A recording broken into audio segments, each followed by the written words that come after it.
Hello दोस्तों, welcome to my YouTube channel success track.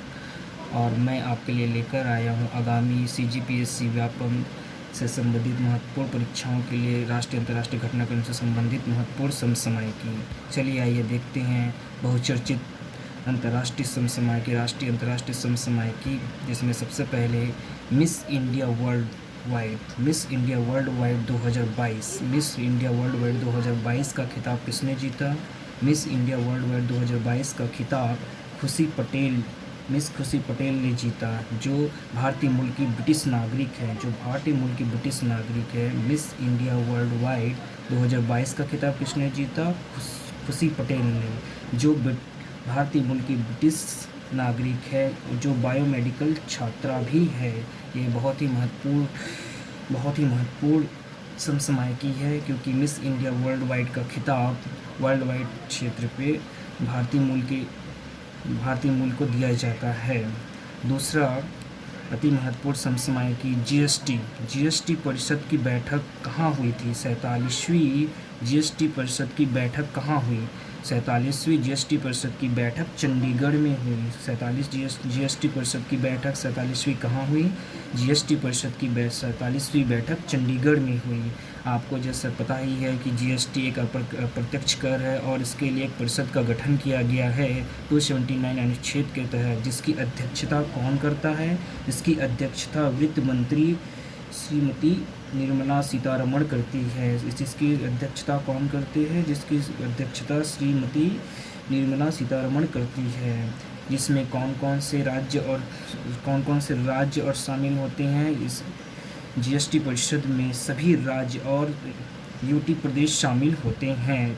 ये अति महत्वपूर्ण समसामयिकी है, क्योंकि जीएसटी परिषद की बैठक पहली बार चंडीगढ़ में हो रही है। इसके बाद हम देखते हैं तीसरा अति महत्वपूर्ण राष्ट्रीय समसामयिकी, जिसमें भारतीय राष्ट्रीय अंतरिक्ष संवर्धन प्राधिकरण केंद्र की स्थापना कहाँ की गई है? भारतीय राष्ट्रीय अंतरिक्ष संवर्धन प्राधिकरण केंद्र की स्थापना अहमदाबाद, गुजरात राज्य में की गई है। इसे इन स्पेस भी कहा जाता है। वर्तमान में अंतरिक्ष विभाग जो हमारे माननीय प्रधानमंत्री श्री नरेंद्र मोदी जी के पास है, उन्होंने निजी क्षेत्रों में अंतर्राष्ट्रीय परिक्षेत्र को बढ़ावा देने के लिए भारतीय राष्ट्रीय अंतरिक्ष संवर्धन प्राधिकरण केंद्र की स्थापना कहाँ की गई है? अहमदाबाद, गुजरात में की गई है। देश में निजी क्षेत्र में अंतरिक्ष प्रक्षेपण क्षेत्र की शुरुआत की जा रही है, जिसमें 2 कंपनियों को मंजूरी दी गई है। वह कंपनी कौन कौन सी है? आइए देखते हैं। वह कंपनी ध्रुव स्पेस प्राइवेट लिमिटेड हैदराबाद। जो पहली कंपनी कौन सी है? ध्रुव स्पेस प्राइवेट लिमिटेड हैदराबाद है। दूसरी कंपनी कौन सी है? टेक्नोलॉजीज प्राइवेट लिमिटेड, जो कौन की है? बेंगलुरु की है।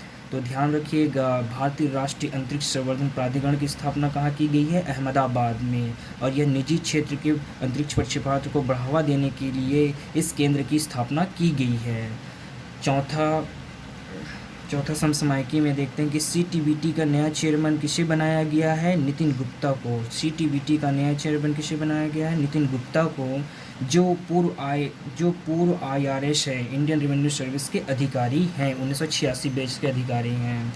आगे देखते हैं एनआईए, राष्ट्रीय अन्वेषण अभिकरण एनआईए का प्रमुख किसे बनाया गया है?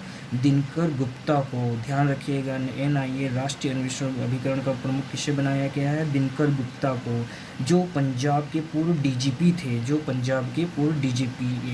एनआईए जो राष्ट्रीय आतंकवाद की आंतरिक गतिविधियों से जितने भी अपराध घटनाओं का अन्वेषण कौन करता है? एनआईए द्वारा किया जाता है। ध्यान रखिएगा। छठवां अति महत्वपूर्ण समसामयिकी, जिसमें 1950 में, जिसे हाल ही में भारत में विलुप्त हो चुके चीते का पुनर्वास दक्षिण अफ्रीका से लाकर किया जा रहा है। वह कौन से नेशनल पार्क में किया जा रहा है, तो ध्यान रखिएगा वह नेशनल पार्क का नाम है कूनो नेशनल पार्क, जो किस राज्य में है, मध्य प्रदेश में है, जो किस राज्य में है, मध्य प्रदेश में है। और इस नेशनल पार्क में मध्य प्रदेश जो जिसमें चीते के लिए प्राकृतिक आवास की व्यवस्था की जा रही है। ठीक है, इसमें अन्य महत्वपूर्ण तथ्यों में 2009 में इस पुनर्वास नीति की योजना की घोषणा की गई थी, जिसे 2010 में किसने बनाया था, पर्यावरण मंत्री जयराम रमेश द्वारा तैयार किया गया था। तो जयराम रमेश के द्वारा तैयार किया गया।